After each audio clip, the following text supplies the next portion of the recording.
ಬಿಜೆಪಿನಲ್ಲಿ ಇದರಲ್ಲಿ ಏನು ಪ್ರತ್ಯೇಕ ಧರ್ಮದ ಹೋರಾಟದಲ್ಲಿ ಅವ್ರದ್ದೇನಿಲ್ಲ. ಅವ್ರದ್ದು ಇಲ್ಲ, ಅವ್ರದ್ದು ಈಗ ಫುಲ್ ವಿರೋಧ ಇದೆ. ಇದಕ್ಕೆಂತ ಇರೋದಿಲ್ಲ, ಅವ್ರು ವಿರೋಧ ಇದೆ ಸರ್. ಅವರು ಹೇಳ್ತಿರೋದೇನು ಒಂದು ನಿಮ್ಗೆ ಕ್ಲಾರಿಫಿಕೇಶನ್ ಕೊಡ್ತೀನಿ. ನಮ್ಮಲ್ಲೇ ಚರ್ಚೆ ಆಗಿದೆ, ಎಲ್ಲ ಶಾಸಕರು ಇನ್ಕ್ಲೂಡಿಂಗ್ ಯಾರು ವಿಜಯೇಂದ್ರನು ನಾವು ಆಗಸ್ಟ್ 22 ವಿಜಯೇಂದ್ರ ಅವ್ರು ಮಾತಾಡಿರೋದು ಪ್ಲೇ ಮಾಡ್ರಿ. ಈಗಿಂದ ನಾನು ಹೇಳ್ತೀನಿ, ನಮ್ಮಲ್ಲಿ ಏನು ಹೇಳಿದ್ರು ನಾನು ಹೇಳ್ತೀನಿ. ಅಲ್ಲಿ ಸರ್ ನಿಮ್ ಜೊತೆ ಒಂದ್ ಮಾತಾಡಿ, ಜನರ ಮುಂದೆ ಇನ್ನೊಂದು ಮಾತಾಡಿ, ಈ ಡಬಲ್ ಸ್ಟ್ಯಾಂಡರ್ಡ್ ಶೋ ಮಾಡಬಾರ್ದು. ವಿಜಯೇಂದ್ರ ಅವರು ನಿಮ್ ಜೊತೆ ಮಾತಾಡುವಾಗ ಆಗ್ಲಿ ಪ್ರತ್ಯೇಕ ಧರ್ಮ ಆಗ್ಲಿ ಅಂತ ಹೇಳಿ ಹೊರಗಡೆ ಜನರ ಮುಂದೆ ಬಂದ್ಬಿಟ್ಟು ಇಲ್ಲ ಈ ಧರ್ಮ ಹೊಡೆಯೋ ಕೆಲಸ ಆಗ್ಬಾರ್ದು ಅಂತ ಹೇಳಿದ್ರೆ ಅದು ದೊಡ್ಡ ತಪ್ಪು. ನೀವು ಇದನ್ನ ಕ್ಲಾರಿಟಿ ಕೊಡ್ಬೇಕು. ಅದನ್ನೇ ನಿಮ್ಗೆ ಕ್ಲಾರಿಫಿಕೇಶನ್ ಕೊಡ್ತೀನಿ. ಅವತ್ತು ಮೀಟಿಂಗ್ ಅಲ್ಲಿ ಏನಾಯ್ತು ಅಂತ ಹೇಳಿದ್ರೆ, ಚರ್ಚೆ ಆದಂತ ಸಂದರ್ಭದಲ್ಲಿ ಪ್ರತ್ಯೇಕ ಹೋರಾಟ ಮೊದಲಿಂದ ಮಾಡ್ಕೊಂಡು ಬರ್ತಾ ಇದೀವಿ. ಅವ್ರು ಒಂದು ಪ್ರಸ್ತಾಪ ಮಾಡಿದ್ರು, ಇಲ್ಲಿವರೆಗೆ ಮಾನ್ಯತೆ ಸಿಕ್ಕಿಲ್ಲ, ಮಾನ್ಯತೆ ಸಿಗುವವರೆಗೆ ಈಗಿರ್ತಕ್ಕಂಥ ಹಿಂದೂ ಧರ್ಮನೇ ಯಾಕೆ ಬರ್ಸಬಾರ್ದು, ಅದು ಬರ್ಸೋದ್ರಿಂದ ತಪ್ಪೇನಾಗ್ತದೆ ವಿಚಾರ ನಾವು ಅದನ್ನೇ ಹೇಳ್ತೀನಿ. ಅವರು ಆ ಸಭೆನಲ್ಲಿ ಅವ್ರು ಪ್ರಸ್ತಾಪ ಮಾಡಿದ್ದು ಸರಿ. ಆವಾಗ ನಾವು ಕ್ಲಾರಿಫಿಕೇಶನ್ಸ್ ಕೊಟ್ಟಿದ್ವಿ. ಅವ್ರು ಮಹಾಸಭಾ ತೆಗೆದುಕೊಳ್ತಕ್ಕಂಥ ನಿರ್ಧಾರಕ್ಕೆ ನಾವು ಬದ್ಧವಾಗಿರ್ತೀವಿ ಅಂತಲೂ ಹೇಳಿದ್ದು. ನಾವು ಅದೇ ಆಧಾರದ ಮೇಲೆ ಅದೇ ತೀರ್ಮಾನದಂತೆ ನಾವು ಮಾಡಿದ್ದೇವೆ. ಅದಕ್ಕೆ ನಾವು ಈ ಸರಿ ಏನು ಮಾಡಿದ್ದೇವೆ, ಹಲವಾರು ಗೊಂದಲಗಳಿದ್ದ ವಿಜಯೇಂದ್ರ ಅವರ ಒಪ್ಪಿಗೆ ಇದೆಯಾ, ಬಿಜೆಪಿಯ ರಾಜ್ಯಾಧ್ಯಕ್ಷರ ಒಪ್ಪಿಗೆ ಇದೆಯಾ, ಸ್ವತಃ ಅವರು ಕೂಡ ಅದೇ ಸಮುದಾಯಕ್ಕೆ ಸೇರಿದವರಾದ್ದರಿಂದ ಅವರ ಒಪ್ಪಿಗೆ ಇದಕ್ಕೆ ಇದೆಯಾ? ನಾವು ವಿಜಯೇಂದ್ರ ಅವರು ರಾಜ್ಯದ ಬಿಜೆಪಿ ಅಧ್ಯಕ್ಷರಾಗಿ ಅವರ ಅಭಿಪ್ರಾಯವನ್ನು ಕೇಳೋದಿಲ್ಲ. ನಮ್ಮ ಶಾಸಕರಾಗಿ, ನಮ್ಮ ಸಮುದಾಯದ ಶಾಸಕರಾಗಿ ಅವರ ಅಭಿಪ್ರಾಯವನ್ನು ನಾವು ಕೇಳ್ತೇವೆ. ಕೇಳಿದ್ದೀರಾ? ಕೇಳಿದ್ದೀವಲ್ಲ, ಸಭೆ ಮಾಡಿದ್ದೀವಲ್ಲ. ಅವ್ರಿಗೆ ಒಮ್ಮತ ಇದೆಯಾ? ಒಮ್ಮತದ ತೀರ್ಮಾನ ಆಗಿದ್ಮೇಲೆ ನಾವು ತೀರ್ಮಾನ ತೆಗೆದುಕೊಂಡಿರ್ತಕ್ಕಂಥದ್ದು. ಹಂಗಾದ್ರೆ ಈ ಡಬಲ್ ಸ್ಟ್ಯಾಂಡರ್ಡ್ ಯಾಕಪ್ಪ ಈ ಬಿಜೆಪಿ ಅವರಿಗೆ? ಸುಂದರೇಶ್ ಅವರೇ ಅಲ್ವಾ, ಹಿಂದ್ಗಡೆಯಿಂದ ಆಗ್ಬೇಕಂತ ಜನರ ಮುಂದೆ ಬಂದ್ಬಿಟ್ಟು ಧರ್ಮ ಹೊಡೆಯೋ ಕೆಲಸ ಮಾಡಬೇಡಿ ಅಂತಂದ್ರೆ ಇದೇನಿದು? ನೋಡಿ ಮೇಡಮ್, ನಾವು ಹೇಳೋದೇನೆಂದರೆ, ಮೊದಲು ಈ ದೇಶ ಉಳಿದ್ರೆ ಈ ಧರ್ಮ ಉಳಿಯಂಥ ಪರಿಸ್ಥಿತಿ ಬಂದಿದೆ ಇವಾಗಿನ ಸ್ಥಿತಿ. ಈ ಡಬಲ್ ಸ್ಟ್ಯಾಂಡರ್ಡ್ ನೀವು ಹೇಳಿದ್ರಿ. ನಾನು ಹೇಳೋದು, ಮಠಮಾನ್ಯರಿಗೆ ನೀವು ಮಠಮಾನ್ಯರನ್ನು ಮಾಡಿರೋದು ಏನಕ್ಕೆ? ಆಯಿತು, ಜಾತಿಗೊಂದು ಮಠ ಇದೆ, ಜಾತಿಗೊಂದು ಧರ್ಮ ಅಂತೂ ಆಗಿದೆ. ನೀವು ಧರ್ಮ ಪ್ರಚಾರಕರಾಗಿ ನೀವು ಹಳ್ಳಿಗಳಿಗೆ ಹೋಗಿ ಅಲ್ಲಿರುವಂಥ ಬಡವರುಗಳನ್ನು ಮುನ್ನೆಚ್ಚರಿಕೆ ತಂದುಬಿಟ್ಟು ಮುಂದಿನ ಪೀಳಿಗೆಯನ್ನು ರೆಡಿ ಮಾಡಿ ಅಂತ ಕಳಿಸಿದರೆ, ಈ ರಾಜಕಾರಣಿಗಳಿಗೆ ಮತ್ತು ಮಠಾಧೀಶರಿಗೆ ವೇದಿಕೆಯಲ್ಲಿ ಏನು ಕಾರ್ಯಕ್ರಮ? ಇವ್ರಿಗೆ ಯಾಕೆ ಬೇಕು? ಇವ್ರಿಗೇನು ಅವಶ್ಯಕತೆ ಇದೆ? ಈಗ ರಾಜಕೀಯನೂ ಇವ್ರಿಗೆ ಬೇಕು, ಧರ್ಮ ಪ್ರಚಾರಕರದ್ದು ಇವ್ರಿಗೆ ಬೇಕು, ಲೂಟಿ ಹೊಡೆಯೋದು ಇವ್ರಿಗೆ ಬೇಕು. ಮತ್ತು ಈಗೇನು ಎಲ್ಲಿ ವಿರೋಧ ಮಾಡುವಂಥ ಇನ್ನೇನು ಮಾಡ್ತಾ ಇದ್ದಾರೆ ಮೇಡಮ್? ಇದೇನು ಅವಶ್ಯಕತೆ? ಅವ್ರು ಮಾಡ್ಬೇಕಾಗಿದ್ದ ಕೆಲಸ ಮಾಡ್ತಾ ಇದ್ದಾರೆ. ಯಾವ್ದಾದ್ರು ನಾವು ಇರ್ಲಿ, ನಾವು ನೋಡಿ,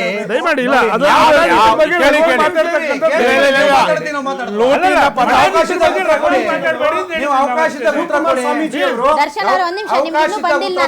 ಸುಂದರೇಶ್ ಅವರೇ, ಈಗ ಅಲ್ಪಸಂಖ್ಯಾತ ಧರ್ಮ ಅನ್ನುವಂಥ ಸ್ಥಾನಮಾನ ಸೌಲಭ್ಯ ಯಾಕೆ ತಗೊಳ್ತಾರೆ ಅನ್ನೋದ್ರ ಬಗ್ಗೆ ತಮಗೆ ಕಲ್ಪನೆ ಇದೆಯಾ? ನೋಡಿ ಮೇಡಮ್, ಈಗ ಅಲ್ಪಸಂಖ್ಯಾತರದ್ದು ಧರ್ಮದ ಮಠಗಳು ತಗೊಳ್ಬೇಕಾದ್ರೆ ಕಾರಣ ಏನು ಅಂದ್ರೆ, ಈಗ ಅಲ್ಪಸಂಖ್ಯಾತರ ಬಗ್ಗೆ ಮಾಡ್ಬೇಕನ್ನೋದು ರಾಜಕಾರಣಿಗಳು ಅವ್ರನ್ನ ಮೇಲೆ ಎತ್ತಬೇಕಾಗಿತ್ತು. ನಿಮ್ಗೆ ಅಲ್ಪಸಂಖ್ಯಾತರ ಅಂದ್ರೆ ಮುಸಲ್ಮಾನರಂತ ಅಷ್ಟೇ ತಿಳ್ಕೊಬೇಡ್ರಿ ನೀವು. ಅಲ್ಲ, ಇದೆ, ನನಗೂ ಗೊತ್ತಿದೆ, ನಮಗೂ ಗೊತ್ತಿದೆ, ನಮ್ಮಲ್ಲೂ ಅಲ್ಪಸಂಖ್ಯಾತರು ಇದ್ದಾರೆ. ಆ ಕೆಲಸವನ್ನು ಬಿಟ್ಟು ಜಾತಿ ವಿಭಜನೆ ಮಾಡ್ಕೊಳ್ಳುವಂಥದ್ದು, ಇನ್ನೊಂದು ವರ್ಗಗಳನ್ನು ಮಾಡುವಂಥದ್ದು. ಶ್ರೀರಾಮ್ ಸೇನೆಯಲ್ಲಿ ಜೈನ್ರು ಇಲ್ವಾ? ಯಾರು ಜೈನ್ರು ಯಾರು ಇಲ್ವಾ? ನಮ್ಮಲ್ಲಿ ಎಲ್ಲಾ ಜಾತಿ ಇದ್ರು ನಮ್ಮ ನಿಲುವು ಒಂದೇ ಇದೆ. ಏನಂಗಾದ್ರೆ ನಿಮ್ಗೆ ತೊಂದ್ರೆ ಏನ್ ಹೇಳ್ತಿಲ್ಲ, ನಿಮ್ನ ಅವ್ರವ್ರ ಕೆಲಸನೇ ಅವ್ರು ಮಾಡಿ ಅಂತ ಹೇಳ್ತಿರೋದು. ಇವತ್ತು ಅವ್ರು ಹೇಳಿದ್ರು, ವಿಜೇಂದ್ರ ಅವ್ರು ಒಳಗೊಂದು ಮಾತಾಡಿದ್ರು, ಹೊರಗೊಂದು ಮಾತಾಡಿದ್ರು. ಸ್ವಾಮಿ, ನಿಮ್ಗೆ ರಾಜಕೀಯದಿಂದ ಒಳ್ಳೆ ಜವಾಬ್ದಾರಿ ಕೊಟ್ಟಿದೆಯಲ್ಲ, ಈ ಧರ್ಮ ರಕ್ಷಣೆ ಮಾಡುವಂಥದ್ದು ಒಳ್ಳೇದಿದೆಯಲ್ಲ. ಜಯಮೃತ್ಯುಂಜಯ ಸ್ವಾಮೀಜಿ ಅವ್ರನ್ನ ತೆಗೆದ್ರು ಅವತ್ತಿದೆ, ಮತ್ತೆ ಯಾರು ಏನು ಪ್ರತ್ಯೇಕ ಇವ್ರದ್ದೇನು ಕೂಗೇ ಬರಲಿಲ್ಲ ಆಚಾಗ್ಯರೆ, ಮತ್ತೆ ಯಾಕೆ ಅವ್ರನ್ನ ಬಳಸ್ಕೊಂಡ್ರಿ ಅವತ್ತು? ಹಾಗೆ ನೀವು ಬಂದಾಗ ಕಾಲಿಗೆ ಬೀಳೋದು, ಹೊರಗೆ ಹೋದ ಮೇಲೆ ತೇಜೋವಧಿ ಮಾಡೋದು, ನಿಮ್ಗೆ ಕೊಟ್ಟಿರುವಂಥದ್ದನ್ನ ನೀವು ಕೆಲಸ ಮಾಡಿದರೆ ಇವೆಲ್ಲ ಯಾಕಾಗುತ್ತೆ?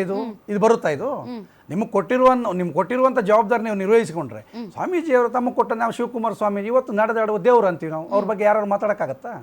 ಆ ರೀತಿ ಮಾದರಿಯಾಗಿ ಎಲ್ಲ ಸ್ವಾಮೀಜಿಗೆ ಅಂತ ಹೇಳಿ ನೀವು ಎಲ್ಲೋ ಒಂದು ಕಡೆ ರಾಜಕೀಯ ವಿಭಜನೆಗೆ, ರಾಜಕಾರಣಿಗಳು ಮಾತಾಡೋದಕ್ಕೆ, ಅವ್ರನ್ನ ಮೆಚ್ಚೋದಕ್ಕೆ, ಅವ್ರನ್ನ ಗೆಲ್ಸೋದಕ್ಕೋಸ್ಕರ ನೀವು ಹೊರಟಿದ್ದಕ್ಕೆ ಇವತ್ತು ಎಲ್ಲರೂ ಬೀದಿಯಲ್ಲಿ ಚರ್ಚೆ ಮಾಡುವಂಥ ಪರಿಸ್ಥಿತಿ ಬಂದಿದೆ. ಮಠಗಳು ಮತಕೇಂದ್ರಗಳಾಗಿ ಆಗಿದಾವೆ ಆಯ್ತು ಆಯ್ತು ಏನ್ ಬಂತು, ಇವಾಗ್ಲೂ ಆಗ್ತಾ ಇದಾವೆ. ನೀವು ಅಷ್ಟೇ ಸಂಘಟನೆಗಳು, ನೀವು ಕೂಡ ಒಂದೊಂದು ಪಕ್ಷದ ಪರವಾಗಿ ಸ್ಟ್ಯಾಂಡ್ ತಗೊಂಡು ಬಹಳ ವರ್ಷ ಆಯ್ತು. ನೋಡಿ, ನೀವು ಎಲ್ಲಾ ಬಜರಂಗ ದಳ, ಸಂಘಟನೆಯಲ್ಲೂ ಎಲ್ಲಾ ಶ್ರೀರಾಮ ಜಾತಿ ಸೇನೆ, ವರ್ಗದವರು ಇರ್ತಾರೆ. ಬಜರಂಗ ದಳ, ಶ್ರೀರಾಮ ಸೇನೆ, VHP ಮತ್ತು ಸಂಘ ಪರಿವಾರ ಎಲ್ಲವೂ ಕೂಡ ಒಂದೊಂದು ಪಕ್ಷದ ಸಿದ್ಧಾಂತದ ಪರವಾಗಿ ಕೆಲಸ ಮಾಡೋದನ್ನ ನಾವು ನೋಡಿದ್ದೀವಿ. ನಿಮಗೂ ಒಂದೊಂದು ಪಕ್ಷ ಇದೆ, ನೀವು ಒಂದೊಂದು ಪಕ್ಷಕ್ಕೆ ನೀವು ಈಗ ಕೂಡ RSS ಗಿಂತ ಅವ್ರು ಹೇಳಿದ್ರು, RSS ಗಿಂತ ನಮ್ಮ ವೀರಶೈವ ದೊಡ್ಡ ಹಿರಿಯ ಸಂಘಟನೆ ಅಂತ ಹೇಳ್ತಿದ್ದಾರೆ. ಶ್ರೀರಾಮ್ ಸೇನೆ ನೀವು ಕಾಂಗ್ರೆಸ್ ಪರ ಮಾತಾಡ್ತೀರಾ? ನೀವು ಕಾಂಗ್ರೆಸ್ ಪರ ಯಾವತ್ತಾದ್ರೂ ನಿಮ್ಮ ನಿಲುವುಗಳನ್ನ ಪ್ರಕಟಿಸಿದಾರ? ಒಳ್ಳೇದೋ ಕೆಟ್ಟದೋ? ಇವತ್ತು always with BJP party. So your also ನೀವು ಕೂಡ ಒಂದೊಂದು ಪಾರ್ಟಿಯ ಪರವಾಗಿ ಕೆಲಸ ಮಾಡ್ತಾ ಇದ್ದೀರಿ, ನೀವು ರಾಜಕೀಯ ಮಾಡ್ತಾ ಇದ್ದೀರಿ. ನೋಡಿ, ಪಾರ್ಟಿಯ ಪರವಾಗಿ ಮಾಡುವಂತವ್ರು ಇವತ್ತು ಇಲ್ಲಿ ಉತ್ತರ ಕೊಡಕ್ ಸಾಧ್ಯನೇ ಇಲ್ಲ. ಪಾರ್ಟಿಯ ಪರವಾಗಿರುವಂಥವ್ರು ರಾಜಕೀಯ ವಿಚಾರಕ್ಕಂತ ಹೋಗುವಂಥವ್ರು ಆ್ಯಕ್ಚುಲಿ ಡಿಬೇಟಲ್ಲಿ ಚರ್ಚೆನೇ ಮಾಡಬಾರ್ದು. ನಿಜವಾಗ್ಲೂ ಇವತ್ತು ನೇರವಾಗಿ ನೀವು ಮಾಡಬೇಕಂದ್ರೆ ಎರಡೂ ಸಮಾಜದ ಮಠಾಧೀಶರನ್ನು ಕೂರಿಸ್ಕೊಂಡು ಇವತ್ತು ಹಳ್ಳಿಗಳಿಗೆ ಯಾವ ಮಠಾಧೀಶರು ಹೋಗಿದ್ದಾರೆ, ಇದು ಎಜುಕೇಷನ್ ಪರಿಸ್ಥಿತಿ ಏನಿದೆ ಎಲ್ಲ ಪಾರ್ಟಿಯವರಿಗೂ ಹೇಳ್ತೀನಿ. ಇವತ್ತು ಒಂದೊಂದು ಮಠದಲ್ಲಿ ಫ್ರೀಯಾಗಿ ಓದಿಸೋ ಮಾಡೋ 2 ಲಕ್ಷ 3 ಲಕ್ಷ ಡೊನೇಷನ್ ರೀ. ಇನ್ನೇನು ಅಲ್ಪಸಂಖ್ಯಾತರು ನೀವು ಮಾಡೋದು? ನೀವೆಲ್ಲವನ್ನು ಒಂದೇ ತಕಡಿಗೆ ಹಾಕಬೇಡಿ. ಈಗಲೂ ಕೂಡ ಮಠಗಳು ಅನ್ನ ಕ್ರಾಂತಿ, ಅಕ್ಷರ ಕ್ರಾಂತಿ ಮಾಡ್ತಾ ಸಮಾಜದಲ್ಲಿರುವಂತಹ ಬಡವರನ್ನ, ದೀನರನ್ನ, ದಲಿತರನ್ನ ಮೇಲೆತ್ತುವ ಕೆಲಸವನ್ನ ಮಾಡ್ತಾ ಇದ್ದಾರೆ. ಮಠಗಳ ಪರಂಪರೆ ಇರುವಂತಹ ನಾಡು ನಮ್ಮ ಕನ್ನಡ ನಾಡು. ಹೀಗಾಗಿ ಮಠಗಳ ಬಗ್ಗೆ ನಾವು ತುಂಬಾ ಹಗುರವಾಗಿ ಮಾತಾಡೋದು ಬೇಡ. ಎಲ್ಲಾ ಮಠಗಳನ್ನ ಒಂದೇ ತಕಡಿಯಲ್ಲಿಟ್ಟು ಮಾತಾಡೋದು ಕೂಡ ತಪ್ಪಾಗುತ್ತೆ. ದರ್ಶನ್ ಅವರೇ, ಆ ರೀತಿ ಹೋದಂತ ಮಠಾಧೀಶರೇ ಇವತ್ತು ಉಳಿದ್ರದು. ಇವಾಗಿರುವಂತ ಮಠಾಧೀಶರುಗಳಿಗೆ ಆ ರೀತಿ ಭಾವನೆಗಳಿಲ್ಲ ಆಗ್ತಾ ಇದೆ. ಹಂಗಾಗಿ ಇವತ್ತು ಚರ್ಚೆಗಳು ಈ ತರ ನಡೆಯಕ್ಕೆ ಸ್ಟಾರ್ಟ್ ಆಗಿದೆ. ನಾವೇ ಕಚ್ಚಾಡ್ಕೊಳ್ಬೇಕಾಗಿದೆ. ದೇಶ ಒಡೆದು ಚೂರ್ ಆಗ್ತಾ ಇದೆ. ನಾವಿನ್ನು ನಮ್ಮ ಜಾತಿ, ನಮ್ಮ ಮಠ, ನಮ್ಮ ಸ್ವಾಮೀಜಿ ನಾವು ಹೊಡ್ಕೊಳ್ತಾ ಇದೀವಿ. ನಾವು ಹೇಳೋದು ಈ ದೇಶದೊಳಗೆ ಇದಕ್ಕೂ ನಾವೇ ಕೊಡ್ಕೊಬೇಕು. ಪ್ರತ್ಯೇಕ ನಮ್ಮ ಧರ್ಮಕ್ಕೆ ನಾವು ಹೋರಾಟ ಮಾಡೋದು ನಾವು ಒಂದ್ ಕಡೆ ಕಿರಿಯ ಸ್ವಾಮೀಜಿಯವ್ರದೊಂದು ಹೋರಾಟ, ಹಿರಿಯ ಸ್ವಾಮೀಜಿಯವ್ರದೊಂದು ಹೋರಾಟ, ಇನ್ನೊಂದು ಸ್ವಾಮೀಜಿಯವ್ರ ನೀವೇನು ನಿಮ್ಮಲ್ಲೇ ಸ್ಟ್ಯಾಂಡ್ ಇಲ್ಲ. ಮತ್ತೆ ನೀವು ಏನ್ ರಕ್ಷಣೆ ಮಾಡಕ್ ಹೊರಟಿದ್ದೀರಿ? ನಾವು ನಂಬ್ಕೊಂಡು ಎಲ್ಲರೂ ಅಲ್ಲ, ಕೆಲವೊಬ್ರು ನಾನು ಹೇಳ್ತೀನಿ, ಯಾರು ಹಿಂದೆ